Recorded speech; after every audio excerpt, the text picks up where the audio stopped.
रात 10 बजे के करीब थकी हारी प्रेरणा घर पहुंची तो भाभी ने रूखेपन से कहा, दीदी तुम्हारा खाना ढंक रखा है, चाहो तो गरम करके खा लेना। प्रेरणा ने सिर हिलाते हुए अच्छा कहा और कपड़े बदलने अपने कमरे में चली गई। हाथ मुंह धोकर खाना लेकर वह कमरे में आई ही थी कि भाभी की बातें उसके कानों में पड़ी। अब तो हद हो गई है, रोज ही रात को देर से लौटना, कभी खाना खाया तो ठीक, नहीं खाया तो ठीक, इन्होंने तो नाक में दम कर रखा है। मोहल्ले वालों एवं औरों की बातें सुन सुनकर तो मेरे कान पक गए।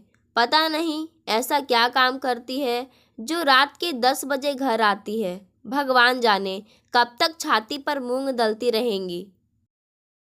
भाभी भैया से ये सब कह रही थी, पर अब तक भैया ने एक शब्द भी नहीं कहा था। इस पर खींचती हुई भाभी बोली, अब कुछ बोलो भी, तुम्हारी सह पाकर ही तो सिर पर चढ़ती जा रही है। कल ही दीदी से साफ साफ बात कर लो, वरना मैं ही पूछ लूँगी। भाभी की इस बात पर भैया का कुछ धीमा स्वर कुछ धीमी आवाज़ में सुनाई दी, अरे ऐसा गजब मत करना, उसी की कमाई से तो यह घर चल रहा है। कुछ और निर्णय ले लिया उसने तो पछताती फिरोगी। भूल गई क्या वो पिछली घटना, जब हमारे तंग करने पर गर्ल्स हॉस्टल रहने चली गई थी वह? तब घर में कैसे खाने के लाले पड़ गए थे, फिर कितनी मुश्किल से मना कर लाए थे हम उसे। भैया भाभी की ये बातें प्रेरणा के दिल में नस्तर सी चुभ रही थी, और ये सब बातें अब तो आए दिन होने लगी थी। प्रेरणा सुन सुन कर थक चुकी थी, हर बार खून का घूंट पीकर रह जाती। उसकी भूख खत्म हो चुकी थी तो उसने थाली को वापस रसोई में लाकर रख दिया और चुपचाप बिस्तर पर आकर लेट गई। नींद आंखों से कोसों दूर थी। सुबह उसे जल्दी मिसेज अग्रवाल के यहाँ पहुँचना था। दिन भर कभी ट्रेन का तो कभी बस का सफ़र करना व एक जगह से दूसरी जगह पहुँचना, यह उसकी दिनचर्या का हिस्सा था। प्रेरणा फिजियोथेरेपिस्ट थी। उसे अपने मरीज के घर जाकर व्यायाम, मालिश आदि के बारे में बताना और समझाना पड़ता। इसके लिए उसे मुंबई जैसे शहर में बहुत भाग दौड़ करनी पड़ती थी। उसके मरीजों में कई नामी गिरामी हस्तियां थीं। उसकी काफ़ी अच्छी प्रैक्टिस भी चल रही थी, पर इस मुकाम तक पहुंचने में उसे काफ़ी मेहनत व संघर्ष करना पड़ा। जिंदगी के 15 साल उसने इस पेशे में बिता दिए थे, तब कहीं जाकर वह इस मंजिल तक पहुंची थी। उसे काफ़ी जद्दोजहद करनी पड़ी थी अपने आप को स्थापित करने में। प्रेरणा को याद आने लगे वो दिन जब वह छोटी थी और बड़े भाई के बाद हुई थी वह। खूब नाजों से पाला था उसे उसके मम्मी पापा ने। नन्ही प्यारी सी गुड़िया लगती थी वो। उसके पापा उसकी हर फरमाइश पूरी करते, हमेशा कहते, प्रेरणा की माँ देखना, एक दिन मेरी बेटी इतनी बड़ी अफसर बनेगी कि दुनिया इसके आगे झुकेगी। पढ़ाई में इतनी होशियार है और सुंदर भी है, इसके लिए तो मैं राजकुमार सा दूल्हा ढूंढूंगा। माँ भी पिता का समर्थन करती। उनके यहाँ कई पीढ़ियों से बेटी नहीं हुई थी, अतः बेटी की बहुत ख्वाहिश थी उसके पापा को। पर यही हालत तब खत्म सी हो गई जब एक और बेटे की चाह में उनके यहाँ और 6 बहनें लाइन से पैदा हो गई। पिताजी सब संभाल ही रहे थे कि एक दिन हार्ट अटैक में चल बसे। उस वक्त वह 10वीं कक्षा में थी। 7 बहनों में इकलौता भाई अधिक लाड प्यार से बिगड़ गया था। उसका मन पढ़ाई में बिल्कुल नहीं लगता था। वहीं प्रेरणा पढ़ाई में होशियार थी। पिता की मृत्यु के पश्चात माँ ने भी खाट पकड़ ली। अब तो स्वयं की पढ़ाई, घर का काम, छोटी छोटी बहनों की देखभाल, सभी की जिम्मेदारी अकेले प्रेरणा पर आ पड़ी थी। उसने पिता के मिले प्रोविडेंट फंड की रकम को बैंक में जमा करवाया तथा साथ ही ट्यूशन्स भी करने लगी। समय ने उसे वक्त से पहले ही परिपक्व बना दिया था। 12वीं के बाद उसने फिजियोथेरेपिस्ट का कोर्स किया। साथ ही घर परिवार, बहनें, सबकी जिम्मेदारियों को निभाती रही। उसके पिता के दोस्त थे मंगल सेन जी। उनकी सिफारिश पर उसे किसी प्राइवेट नर्सिंग होम में फिजियोथेरेपिस्ट का काम मिल गया। तब उसकी उम्र मुश्किल से 20 बरस रही होगी। तब से जो जदोजहद शुरू हुई वह आज तक चल रही थी। बहनों को पढ़ाकर कुछ बनाकर एक एक को निपटाती गई वह। माँ बिस्तर पर लेटी लेटी बार बार बलैया लेती रही। भाई आवारा निकल गया, बुरी सोहबत में रहने लगा। उससे तो घर में कोई मदद मिलती नहीं थी, उल्टे वो ही प्रेरणा से मांग मांग कर पैसे ले जाता। प्रेरणा जब अपनी जिम्मेदारियों से मुक्त हुई तब पाया कि बालों में सफ़ेदी झलकने लगी थी। अपनी तरफ तो उसका ध्यान ही नहीं गया था। बीच बीच में जब कभी कोई रिश्तेदार उसके लिए रिश्ता लेकर आते, माँ किसी न किसी बहाने से टाल देती। वह भी अपनी जिम्मेदारियों का एहसास कर अपने सारे जज्बातों को जज्ब कर लेती। भाई की भी शादी हो गई। शुरू शुरू में तो भाभी का व्यवहार सही रहा, पर बाद में वही भाभी अपने रंग दिखाने लग गई। घर में प्रेरणा का स्थान सिर्फ पैसे कमाने वाली मशीन की तरह रह गया था। अब तो माँ भी कुछ बदल सी गई थी। बहू की हाँ में हाँ मिलाते हुए वे भी प्रेरणा को ही बात बेबात दोषी ठहराने लगती। भाभी भी अपनी ही दुनिया में मस्त रहती। आए दिन कुछ न कुछ फरमाइश प्रेरणा से करती रहती। कभी कहती दीदी आज अतुल की फीस भरनी है, तो कभी कहती आज कपड़ों के लिए पैसा चाहिए, या आज सिंपी कह रही थी कि बुआ से कहना मुझे साइकिल दिला दे, आदि आदि। प्रेरणा भी भाई के बच्चों को माँ सा प्यार देती। अपनी सारी कमाई भतीजे भतीजी व घर पर लुटाती रहती। बहनों के खर्चे भी बढ़ते जा रहे थे। आज डॉली के यहाँ तीज आएगी, आज मंजू के बेटा होने का फंक्शन है, उसके यहाँ सामान जाएगा। जयपुर वाली बहन की मैरिज एनिवर्सरी है, उसके यहाँ अच्छा सा तोहफा लेकर भाई जाएगा। उसके लिए साड़ी, उसके सास ससुर के कपड़े, बच्चों के कपड़े, फल मिठाई जाएंगी। उसका खर्चा आए दिन माँ की फरमाइशें कुछ ना कुछ लगा ही रहता। उसने कभी सोचा भी नहीं था कि उसे लाड करने वाली यही माँ, उसकी अपनी सगी माँ इतनी बदल जाएगी। उसकी शादी का तो कभी ख्याल तक नहीं आया। ऊपर से कुछ कह दो तो घर में हंगामा। माँ का रोना धोना शुरू की। आज तेरे पिता जिंदा होते तो मेरी यह दशा तो नहीं होती। मैं तो अपाहिज हो गई हूँ, तुम्हारे टुकड़ों पर पल रही हूँ। मैं तो हूँ ही करम जली, मौत भी तो नहीं आती। माँ का बड़बड़ाना एक बार शुरू होता तो रुकने का नाम ही नहीं लेता। वह सुबह एक कप चाय पीकर जल्दी निकल जाती और शाम ढले थकी हारी लौटती। भाभी से यह कभी नहीं होता कि जहाँ अतुल सिंपी का टिफिन पैक कर रही हो वहीं उसके लिए भी 2 पराठे सेक दे। हर महीने घर के खर्चे के लिए सारी कमाई हाथ में रख दो। उस पर भी यह जलालत भरी जिंदगी। क्या यूं ही घुट घुट कर जीती रहेंगी? क्या यूं ही चलती रहेगी जिंदगी? आखिर कब तक? सोचते सोचते उसकी आंख लग गई। अगले दिन जब उठी तो सिर बहुत भारी था। मन नहीं कर रहा था तैयार होने का, पर घर पर रहकर भी क्या करती। दूसरे मिसेज अग्रवाल की आर्थराइटिस से बहुत बढ़ी हुई थी। उनका व्यायाम व मसाज करने के लिए जाना ही था। बहुत पुरानी मरीज थी वो उसकी। फीस भी अच्छी मिलती थी वहाँ से। वो बेमन से तैयार हुई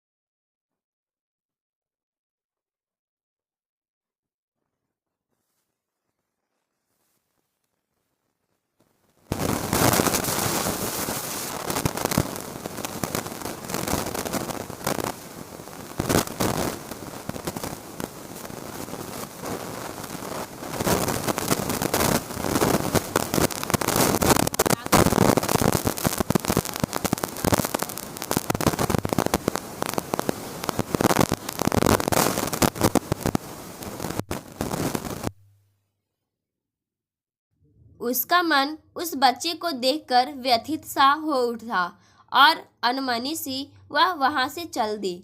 उस दिन अपने सारे काम तो उसने निपटाए, पर मन के किसी कोने में वही बच्चा, उसकी लंगड़ाहट, मासूम सा चेहरा आदि आंखों के सामने तैरता रहा। अगले दिन वह जब फिर से वहां से गुजरी, तब वही बच्चा उसे उसी मुद्रा में दिखाई पड़ा। वह यंत्र चालित से उसके पास पहुंच गई। वह उसे देखकर पीछे मुड़कर लौटा नहीं।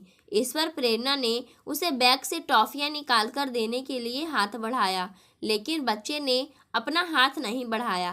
प्रेरणा ने कहा, बेटा ले लो। इस पर वह तुतलाता हुआ बोला, आंटी डांटेंगी। प्रेरणा को बच्चे की इस बात से उसकी समझदारी का एहसास हुआ। उसने कहा, अच्छा बेटा, एक बात बताओ, तुम्हारी आंटी हाँ कह देंगी तब तो ले लोगे ना? इस पर उसने हाँ में सिर हिला दिया। प्रेरणा ने पूछा, बेटा तुम्हारा नाम क्या है? बंटी, उसने जवाब दिया। प्रेरणा ने फिर पूछा, हमसे दोस्ती करोगे? उस पर फिर उसने हाँ की मुद्रा में सिर हिला दिया। अब तो प्रेरणा का यह नित्य कर्म हो गया। वे दोनों मानो एक दूसरे की प्रतीक्षा में रहते थे। प्रेरणा के मन में मातृत्व की भावना हिलोरे लेने लगी। उसकी भी शादी हो गई होती तो उसके भी प्यारे प्यारे बच्चे होते। उसे वह बच्चा इतना प्यारा लगता कि उसने निर्णय ले लिया कि वह उसे गोद ले लेगी। उस दिन वह अपने एक मरीज को, जो एक वकील थे, से मिली। वह गोद लेने के सारे नियम जाने। उस दिन घर लौटने पर वह विचारों को झंझावातों में ही उलझी रही। इस घर में रहकर तो उस बच्चे को पालना नामुमकिन था, फिर वह क्या करे? इसी कश्मकश में वह घिरी रही। फिर भी कुछ फैसले उसने कर ही लिए थे। उसने घर वालों की नज़रों से छिपाकर एक बैंक अकाउंट खोल रखा था, जिसमें वह हर महीने रुपये जमा करते आ रही थी। अब तक तो काफ़ी पैसे इकट्ठे हो गए थे। उसने निर्णय लिया कि वह अपना अलग घर ले लेगी, चाहे छोटा सा ही क्यों ना हो। इस निर्णय में मानो उसे जीवन जीने की एक नई दिशा मिली। उस रात वह बंटी को लेकर अपने नए जीवन के बारे में सोचती रही। वह निर्णय लिया कि कल सबसे पहला काम वह अनाथालय की संचालिका से मिलने का करेगी। अगले दिन जब वह उठी तो बहुत खुश थी। उसे यूं लग रहा था मानो सूरज की किरणें भी उसकी खुशी में साथ देकर दमक रही थी। वह तैयार होकर निकली। वह अनाथालय जा पहुंची। बंटी हमेशा की तरह अनाथालय के गेट के पास खड़ा था। उसे लेकर वह अनाथालय की संचालिका के पास जा पहुंची। वह बंटी को गोद लेने की अपनी मंशा उसने जाहिर की। उसकी आर्थिक स्थिति, कामकाज आदि के बारे में विस्तृत जानकारी पूछी गई। इन सबसे संतुष्ट हो उसे कुछ औपचारिकताएं पूरी करने के लिए अगले दिन बुलवाया गया। उस दिन उसने अपनी पहचान के बिल्डर से मिलकर एक फ्लैट खरीदने की बात की। वह अग्रिम राशि के रूप में रकम जमा करवाने की बात हो गई। फ्लैट भी वह देख आई। फ्लैट का कब्जा भी उसे जल्दी ही मिल जाना तय हो गया। अब समस्या यही थी कि दिन भर बंटी के पास कौन रहेगा, कौन से स्कूल में उसे दाखिला दिलाना सही रहेगा। इसका भी प्रबंध उसने कर लिया। पूरे दिन की आया का इंतजाम हो गया। स्कूल भी घर के पास ही था। वहाँ भी प्रेरणा दाखिले की बात कर आई, फॉर्म वगैरह ले आई। अब बस बंटी का संरक्षण मिलते ही वह उसे घर लाने का आतुर थी, अपनी एक छोटी सी दुनिया शुरू करने के लिए, जिसमें वह होगी और मातृत्व की कमी पूरा करने के लिए बंटी होगा। उसे बेटा मिलेगा और बंटी को माँ। उस रात घर आकर उसने अपने निर्णय से घर वालों को अवगत कराया। सबके चेहरे फफक पड़े। भाई व भाभी ने बच्चों की दुहाई दी। कहा, क्या तुम्हारे भतीजे भतीजी तुम्हारे अपने नहीं हैं, जो पराया बच्चा गोद लेने की सोच रही हो, वो भी जिसकी जात का पता नहीं, माँ बाप का भी पता नहीं। खूब रोना धोना हुआ। उसे तरह तरह से समझाया गया, रिश्तों की दुहाई दी गई, उसकी दायित्वों को एहसास कराया गया। साम दाम दंड भेद जब कुछ भी काम ना कर सके, तब माँ ने रोना शुरू कर दिया। प्रेरणा तब भी नहीं पिघली। उस दिन उसने पहली बार अपना मुंह खोला। किन रिश्तों की दुहाई दे रहे हैं आप लोग? मैं तो सिर्फ पैसा कमाने की मशीन हूँ। मेरे दर्द को कभी समझा आप लोगों ने? मेरी भावनाओं की कदर किया आप लोगों ने? मैं तो छाती पर मूंग दल रही हूँ ना आप लोगों के। मेरी वजह से मोहल्ले में आपकी छिछालीदार होती है ना। मैं भी कभी विवाह योग्य थी। क्या मेरी चिंता हुई थी आप लोगों को? कहने को ये मेरी माँ है, पर इन 35 सालों में उन्होंने मेरे साथ जैसा व्यवहार किया वैसा तो सौतेली माँ भी नहीं करती। फिर भाभी के लिए तो क्या कहूँ, वह तो पराये घर की लड़की है। मेरा यह भाई, जिसे भाई कहने में भी शर्म आती है, क्या दायित्व निभाया इसने भाई होने का? जब से होश संभाला है, माँ तुम्हारे ही गृहस्थी को पार लगाती रही है ना। तुम्हारा यह लाडला संभालेगा अपनी जिम्मेदारी। तब सारे नेक पूरे करवाना अपनी बेटियों के, जो मुझसे करवाती रही, जिन बेटियों का पक्ष लेकर मुझसे लड़ती रही। अब आए ना वो आप लोगों को संभालने। आपकी बेटियों ने भी जैसा व्यवहार मेरे साथ किया, दुश्मन भी ना करता। सुबह से रात तक काम में अपने आप को डुबोए रखा, असमय ही बूढ़ी बना दिया मुझको। क्या मेरे कुछ अरमान नहीं हो सकते हैं? इसके बारे में सोचा कभी आपने? बहुत जी ली आप लोगों के लिए, अब जीऊंगी सिर्फ अपने लिए और अपने बेटे के लिए। सभी को अवाक छोड़ वह अपने कमरे में आई, अपना सामान समेटा और अगली सुबह का इंतजार करने लगी। अब वह भी अपने छोटे से आशियान में अपने बेटे के साथ रहेगी। अगली सुबह जब वह सूटकेस लेकर अपने कमरे से बाहर निकली तो देखा बैठक में पूरा परिवार जमा था। बच्चे सहमे हुए से खड़े थे। भाई ने बोलने के लिए मुंह खोला ही था कि तपाक से प्रेरणा ने कहा, बस मुझे और कुछ नहीं सुनना। मेरा निर्णय अंतिम निर्णय है और इसे मैंने बहुत सोच समझ कर लिया है। बच्चों की पढ़ाई के लिए मैंने बैंक में पैसा जमा करवा दिए हैं।